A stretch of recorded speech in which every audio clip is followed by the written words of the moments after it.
The Whispers at Camp Echo Pines. Chapter 1. The Arrival. The bus rumbled along a narrow forest road, gravel crunching under its thick tires. Tall pines lined either side like sentinels, watching silently from the shadows. A wooden sign flashed by. "Welcome to Camp Echo Pines, Esther 1953. Inside the bus, 12 teens sat scattered across worn leather seats, heads bobbing with every bump. Some were chatting nervously, others staring out windows clouded by forest mist. In the back sat 17-year-old Jaden, headphones on, hoodie up, notebook in hand. Beside him, Leah, 16, with camera always hanging from her neck, captured fleeting images of the passing woods. Up front, Marcus, the loud 18-year-old jock, cracked jokes with his best friend Tyrell, while Emily, the shy 14-year-old, clutched her inhaler and tried not to panic about the lack of cell signal. The bus finally stopped. Outside, the forest had thickened, the trees arching overhead like a cathedral of moss and shadow. At the center of the clearing stood a massive wooden lodge, flanked by 4 aging bunkhouses. They had arrived. Chapter 2. Settling in and first night. The cabins creaked with age, their logs darkened by decades of rain, moss crawling up from the foundations. Camp Director Miss Wren, a gaunt woman with a polite smile that didn't quite reach her eyes, stood waiting at the front porch. "Phones go in the box," she said flatly, holding out a plastic tub. A few groans followed, but no one resisted. As each teen dropped their phone in, Jaden noticed a sign above the lodge door. "What you hear, don't fear. What you see, don't speak." Weird. The campers split into bunks. Jaden, Tyrell, Marcus, and a 13-year-old called Nathan ended up in cabin Birch. Leah, Emily, and the others went to cabin Cedar across the trail. Later that night, after a dull dinner and cheesy icebreakers by the fire, the kids returned to their bunks. Everyone laughed off the usual scary campfire stories. Until 2 a.m. Jaden woke to whispers outside the cabin. He nudged Tyrell. "You hear that?" A slow, dragging sound across the wooden porch. Emily, in the other cabin, sat upright in her bed at the same moment, wide-eyed. She swore she heard someone whisper her name. But when she peeked out the curtain, only trees stood outside, still, watching. Chapter 3. The Games Begin. The next morning brought mist and silence.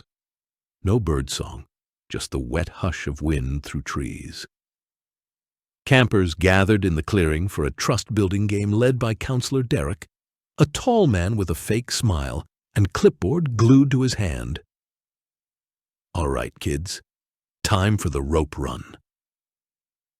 The objective: blindfolded campers must follow a rope trail through a section of woods and return to base. Leah hesitated. The forest felt off, too quiet. Jaden volunteered first. Blindfolded, he grabbed the rope and disappeared into the trees. At first it was fun, his hands sliding along the damp rope, the thrill of not knowing what was next. Then he heard it again. Whispers. Behind him, ahead of him, inside him. He froze. One whisper rose louder than the rest. "Run!" He yanked off his blindfold. No one was around. But the rope was no longer in his hand. He stood alone in the dense woods. The trail was gone, and between the trees stood a girl in white, eyes black, smiling. He blinked. She was gone. A scream echoed from deeper in the forest. Back at camp, Nathan hadn't returned from the rope trail either. Derek grew pale. "Probably took the wrong loop," he said nervously. "We'll find him." By nightfall, Nathan was still missing. Jaden didn't say a word about the girl. Neither did Leah, who had taken a photo in the woods and now saw a figure in the background she swore wasn't there before. Chapter 4. lost and found. The next morning, Camp Echo Pines felt heavier, like the woods had drawn a deep breath and were holding it. Counselor Derek and Miss Wren organized a search party. Jaden and Leah volunteered, along with Tyrell, who refused to believe his bunkmate could just vanish. Armed with whistles and flashlights, they spread out into the forest beyond the rope trail loop. An hour passed, then 2. The woods grew darker even in daylight, clouds blotting out the sun.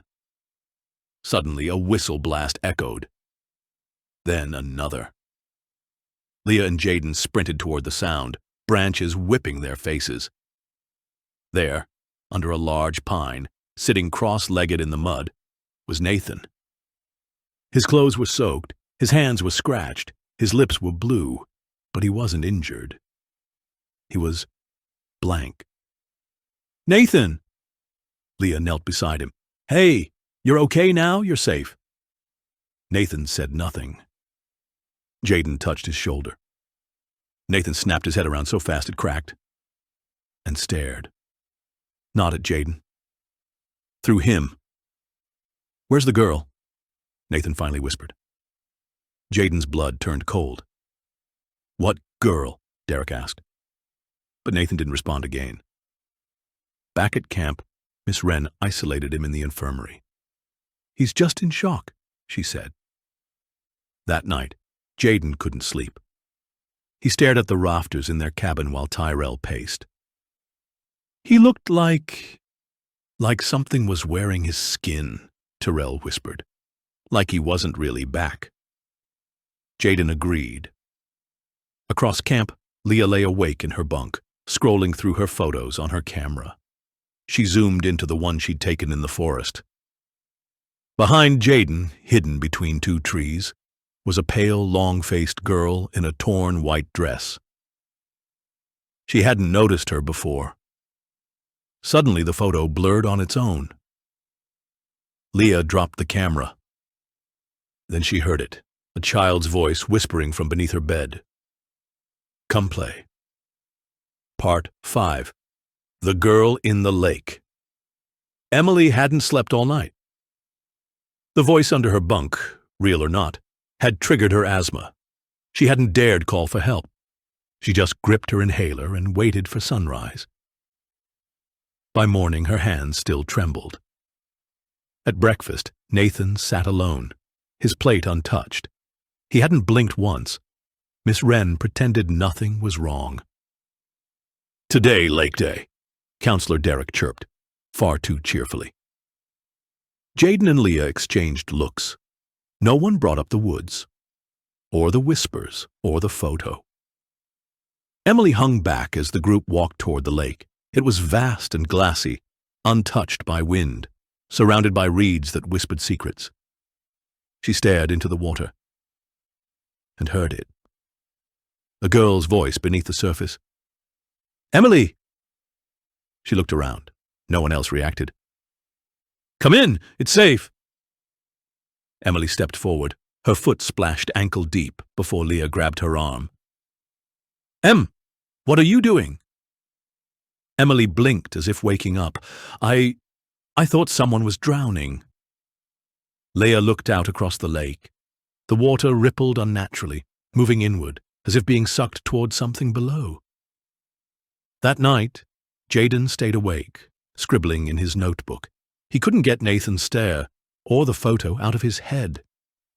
At 3:12 a.m., a soft sound stirred him. Splashing. He rushed outside and saw ripples in the lake just past the dock. Then someone screamed. Tyrell and Leah joined him seconds later as flashlights cut through the fog. Marcus stumbled out of the water, gasping, soaked to the bone. I don't remember how I got there," he said. Jaden helped him to shore. "You were sleepwalking?" "I don't sleepwalk." Jaden glanced back at the lake. Something was watching them. Just beneath the surface. It wasn't done yet.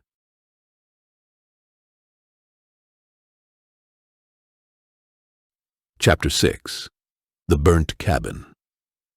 The lake incident spread a new layer of fear across Camp Echo Pines. Marcus stayed quiet all day, refusing to go near the woods. Emily barely spoke. Nathan hadn't moved from the infirmary bed. That evening, Jaden approached Leah, holding a page torn from an old logbook he found in the library beneath the lodge. It listed Cabin 6, condemned after fire, 1993. Do not enter. But there are only 4 cabins, Leah said.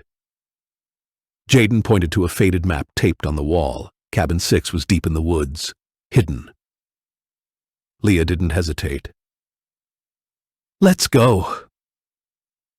They snuck out after lights out.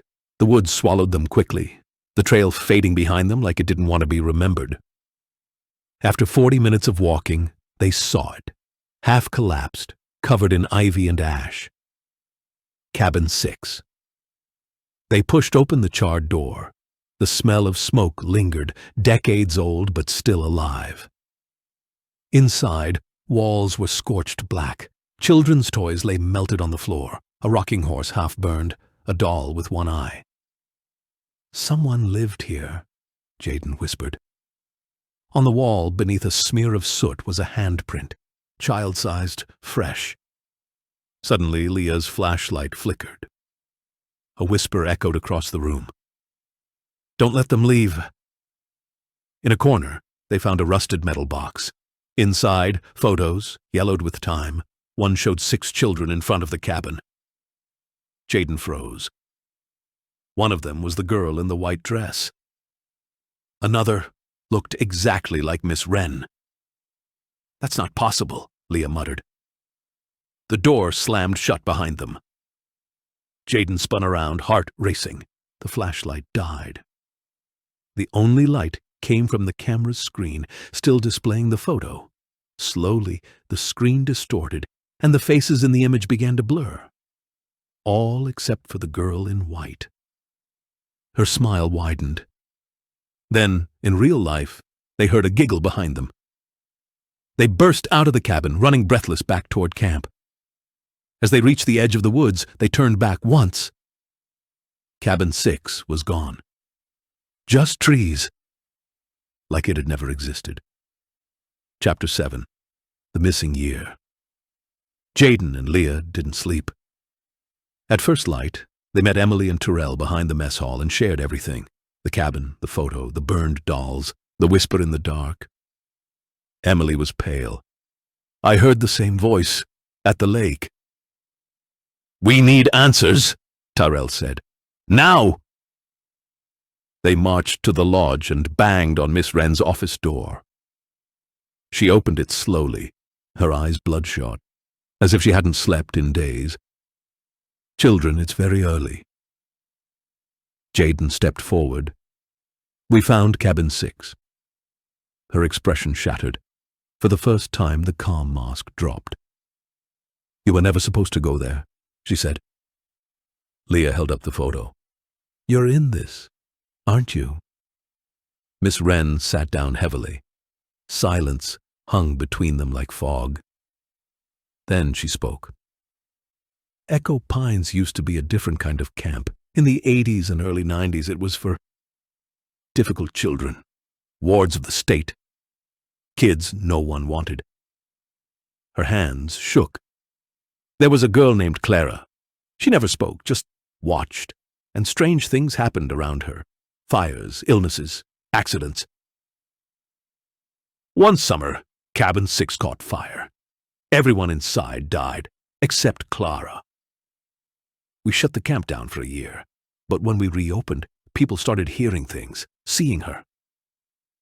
She was never found, and the longer the camp stayed open, the louder the forest got.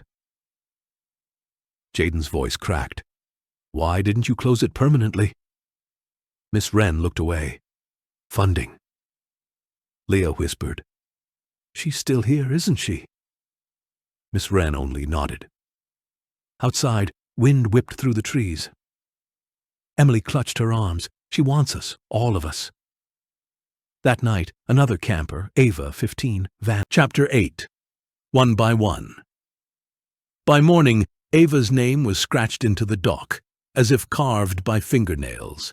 The counselors claimed it was a prank, but by lunch, Tommy, 12, was gone too, his bunk still warm. Panic spread quietly through the camp. No one said the word ghost, but no one went to the lake either. That night, Jaden gathered Leah, Emily, Tyrell, and Marcus in Cabin Birch. "She's picking us off one by one." "She wants us scared," Emily whispered. "That's how she feeds." Tyrell frowned. "Then why didn't she take us all at once?" Jaden answered, "Because we're still watching each other. She needs us separated, alone." Marcus looked up. "What if we go back into the woods?" Leah hesitated. "To find her?" "No, to face her." By 1:30 a.m., they packed flashlights and crossed into the trees. Fog closed in immediately. The forest rearranged itself around them. "I marked this trail earlier," Tyrell said, checking a tree. "The carving was gone."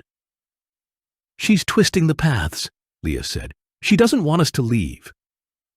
Emily grabbed Jaden's arm. "Guys!" Up ahead, Cabin 6 was back. This time the front door was open. Inside, candles flickered. And at the far wall stood Clara.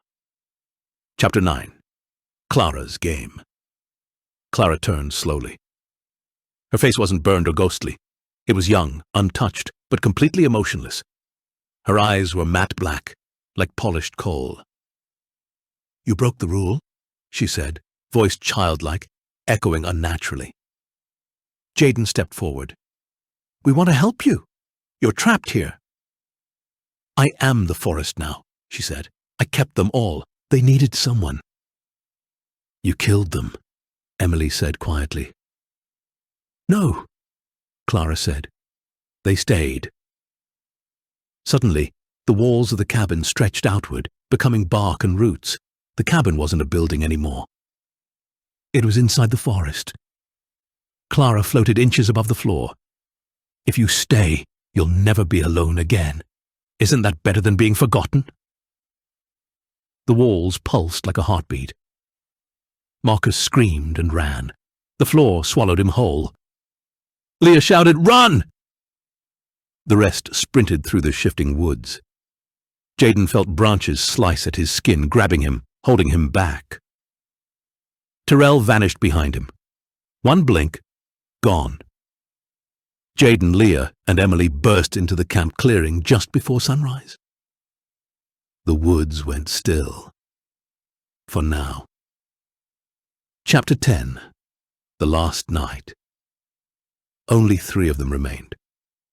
Jaden, Leah, and Emily sat at the fire pit the next morning while the other campers laughed, oblivious. Miss Wren acted like nothing had happened, as if Tyrell, Ava, Marcus, Tommy never existed. Jaden checked the group photo they took on day 1. Only 3 kids were in it now. Leah said, "She's erasing them." Emily stared at the lake. "She won't stop, not until the camp is empty." That night, they stayed awake, watching each other, waiting for Clara to come. But she didn't. Instead, Miss Wren entered their cabin. "Clara chose me a long time ago," she said. "I keep the cycle going. The forest stays fed, and it lets me live." Jaden shouted, "You let her take them!" "I only ever take the ones no one would miss." Leah lunged at her, but the light blinked out. A scream. When the lights returned, Emily was gone. Only Jaden and Leah remained. They ran for the bus road. They ran until their legs bled. And when they looked back, Camp Echo Pines was gone. Just trees. And a sign. Camp Echo Pines, now accepting new campers. The end, or is it?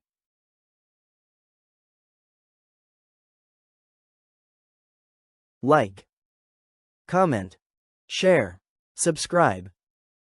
The Plot Twist Tales.